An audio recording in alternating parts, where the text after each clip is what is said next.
Pantanal, entenda as causas e consequências dos incêndios no bioma. Goiás News Notícias. Sem mais delongas, vamos para a notícia. 5 perícias realizadas pelo Centro Integrado Multiagências de Coordenação Operacional, CIMAM-MT, apontaram ação humana como causa da origem das queimadas na região do Pantanal. Todo ano nos deparamos com queimadas e incêndios que ocorrem principalmente nos biomas Cerrado e Amazônia.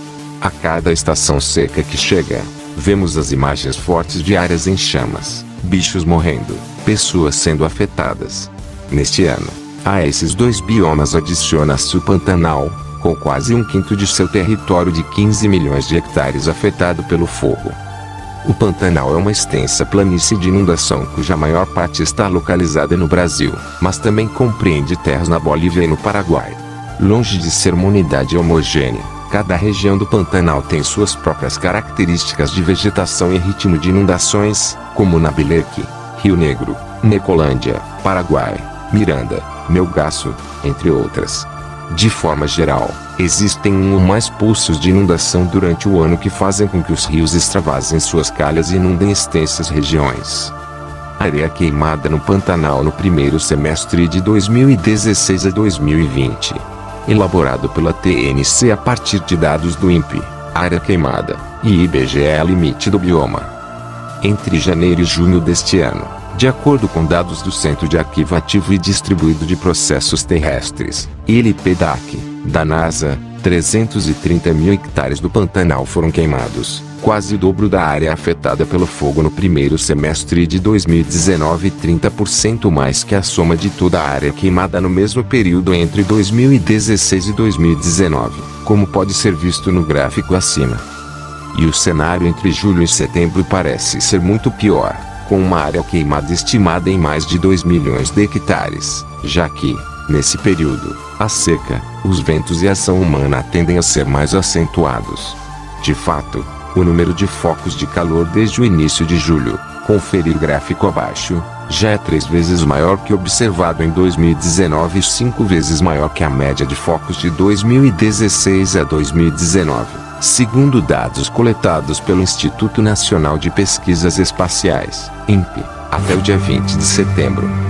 Mas por que isso ocorre? Quais são as consequências? Todo fogo é igual? As respostas a essas perguntas são fundamentais para entender esse problema complexo e de grande impacto que tem se exacerbado não apenas no Brasil, mas em muitas partes do mundo. Por que o fogo ocorre? Número de focos de calor no Pantanal entre julho e setembro de 2016 a 2020. Elaborado pela TNC a partir de dados do INPE, Área Queimada, e IBGE Limite do Bioma. Sempre que houver acúmulo de combustível e condições meteorológicas favoráveis ao risco de ocorrência de fogo. O combustível geralmente é composto por restos vegetais secos, incluindo tanto folhas mortas quanto capim vivo, e material lenhoso fino, como galhos e gravetos. Já as condições meteorológicas estão relacionadas a longos períodos de estiagem, com queda de umidade relativa, altas temperaturas e, para piorar, ventos fortes ou constantes. Mas o fogo só vai ocorrer se houver uma fonte de ignição. Fogo de origem natural é pouco provável e pode estar associado à combustão espontânea, um evento extremamente raro, ou a descargas elétricas, raios, nas transições de estações ou nos veranicos, períodos curtos de seca que ocorrem no meio de estações chuvosas. Portanto, de longe a mais importante causa de ignição de fogo é o homem, seja por ação intencional ou acidental. O do fogo é igual?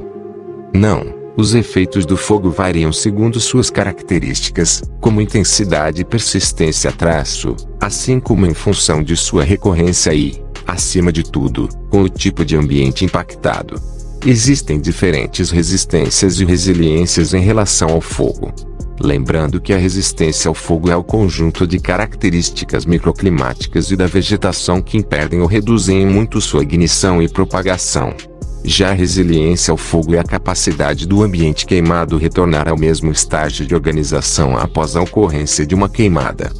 Assim, uma floresta úmida, como a que encontramos em grande parte da Amazônia e Mata Atlântica, em condições normais, dificilmente queimaria.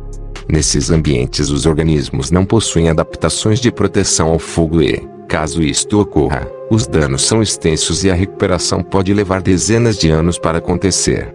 Essas áreas são consideradas como sensíveis ao fogo. Veja mapa abaixo. O Cerrado e o Pantanal possuem vegetações mais resilientes e, consequentemente, menos sensíveis. No entanto, de acordo com a severidade, o fogo pode alterar a estrutura e o funcionamento dos ecossistemas nesses biomas. A segunda distinção dos efeitos de fogo diz respeito à época de ocorrência.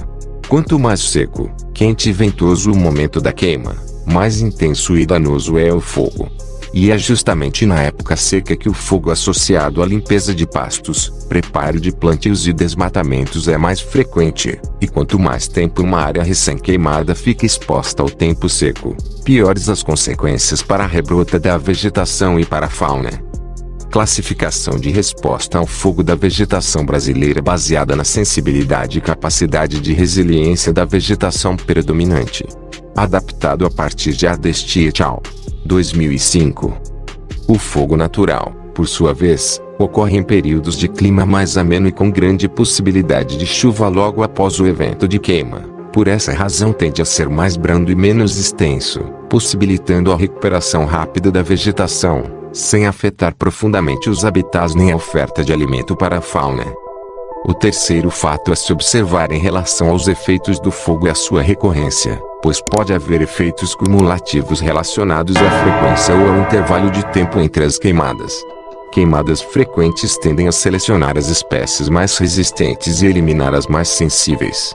Intervalos curtos de queima podem interferir nos processos de floração, frutificação e estabelecimento de plântulas, alterando a estrutura da vegetação, eliminando, por exemplo, as árvores e tornando a fisionomia mais campestre. Quais as consequências do fogo? Os primeiros efeitos do fogo são os mais evidentes: a elevação da temperatura e a queima do combustível. Os efeitos imediatos do aumento de temperatura podem ser fatais para a própria vegetação e para animais que não conseguem fugir ou não apresentam proteções especiais. Já a queima do combustível transforma a biomassa em fumaça e cinza. No curto prazo, até pode haver uma fertilização, principalmente pela mudança do pH, mas em incêndios mais severos, além da produção intensa de dióxido de carbono, Q2, e monóxido de carbono, Q, os nutrientes voláteis, principalmente nitrogênio, fósforo e enxofre, literalmente vão embora na fumaça. Nas cinzas ficam parte da celulose queimada parcialmente e alguns nutrientes não voláteis, como potássio. Esses nutrientes perdidos tendem a voltar com o tempo, seja pela atividade biológica, nitrificação, ou pela água das chuvas, que carrega pequenas porções dos nutrientes exportados pela queima. Detalhe do solo do Pantanal com brasa na luva de um bombeiro do Mato Grosso do Sul durante combate a focos de incêndios no Pantanal em julho. Após um fogo severo, a perda de parte ou totalidade da vegetação superficial muda de forma significativa o balanço de energia da área. As cinzas escuras ajudam a absorver o calor do sol e as temperaturas do solo podem se elevar de forma significativa, aumentando a evaporação de qualquer água que ainda reste no solo. Em ambientes florestais, após o fogo, a entrada de luz também altera o microclima, facilitando a propagação de espécies invasoras e alterando a composição da flora. As transformações na vegetação do pós-fogo afetam diretamente a fauna que conseguiu sobreviver às chamas. Esse entendimento da dinâmica do fogo e das respostas dos diferentes sistemas naturais é fundamental para o estabelecimento de linhas de ação de comando e controle bem estruturadas para evitar incêndios criminosos, assim como de ações de prevenção. O bom manejo das terras agrícolas, seja de pasto plantado ou seja de agricultura, evita o uso do fogo, como indicam estudos sobre alternativas a queimadas. Além disso, as áreas de vegetação natural no Cerrado e Pantanal podem ser manejadas para evitar o acúmulo de combustível e incêndios devastadores. Não é porque o fogo ocorre todos os anos que ele deve ser visto num contexto de normalidade. Ao contrário, o aumento na frequência de incêndios severos atingindo áreas cada vez maiores deve soar um alarme, sobretudo porque esse cenário é resultado da ação humana. Além disso, esses incêndios tendem a se tornar cada vez piores devido ao aumento da temperatura e dos períodos de seca em boa parte do território brasileiro como resultado das mudanças climáticas que estão sendo aceleradas por estes mesmos incêndios. Mario Barroso é coordenador de monitoramento, Mariana Soares é especialista em ciências e Denise Garcia é diretora de ciências na Nature Conservancy, TNC. Inscreva-se no canal para receber nossos vídeos. Deixe seu like, compartilhe com amigos, ative as notificações. Até a próxima.